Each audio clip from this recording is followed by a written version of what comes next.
Good morning everyone. তো আজকে আমি অফিসের ডিউটির জন্য চলে এসেছি সকালবেলায়। যদিও আমি এখন 12টা বাজে, সকাল তো নয়, কত 10টা 10:30টায় আমি এসেছি। তো সকালে আমার এমনি স্কুটি শেখানো থাকে। স্কুটি শেখানোর পর আমি 10:30টার মধ্যে অফিসটা আসার চেষ্টা করি। 10:30টা টাইম, বাট কোনো কোনো সময় লেট হয়ে যায়।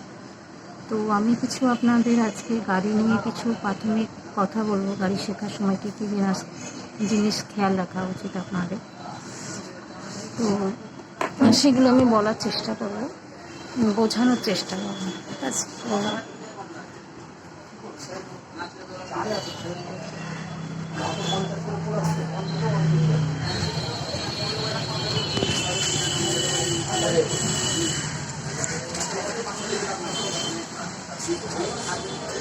তো আমার গাড়িটা এখানে পার্ক করা থাকে প্রতিদিনই।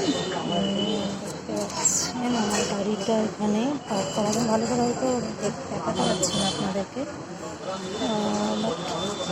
চেষ্টা করছি। তো দেখি আরেকবার আমি চেষ্টা করি। আমি রাখতে পারছি না, বাট এইভাবে আমি দেখিয়ে দিচ্ছি। তো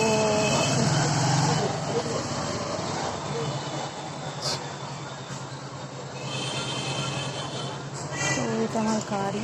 এখন আমি প্রথমে চাবিটা দেবো। সবসময় খেয়াল রাখবেন যে গাড়িটা যখন প্রথম শিখবেন তখন গাড়িটা কী করবেন, গাড়িটা জাস্ট এরকম করে আগে বুঝতে থাকবে, নিতে সোজা করবেন। আমি যদি এক হাতে করা আছে বলে আপনাদের দেখাতে পারছি না, সুন্দর করে ব্রেক দিয়ে 2 হাত সোজা করবেন। তারপর স্ট্যান্ডটা তুলবেন।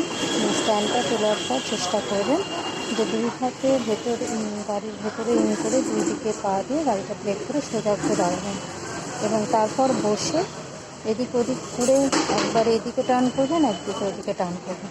ফার্স্ট থিং হচ্ছে গাড়ি শেখার জন্য।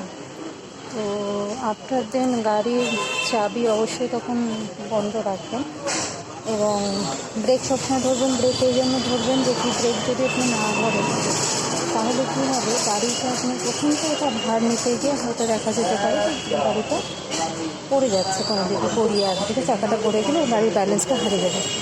তো সেই জন্য আপনি চেষ্টা করবেন যে গাড়ির এই যে ব্রেকটা এরকম করে 2 দিকে, ডান দিকে এবং বাঁ দিকে ব্রেক 2 দিকে এমনি করে ধরে তবে গাড়িটা এরকম করে বডির সাহায্যে এবং 2 হাতের সাহায্যে এমনি সোজা করবেন।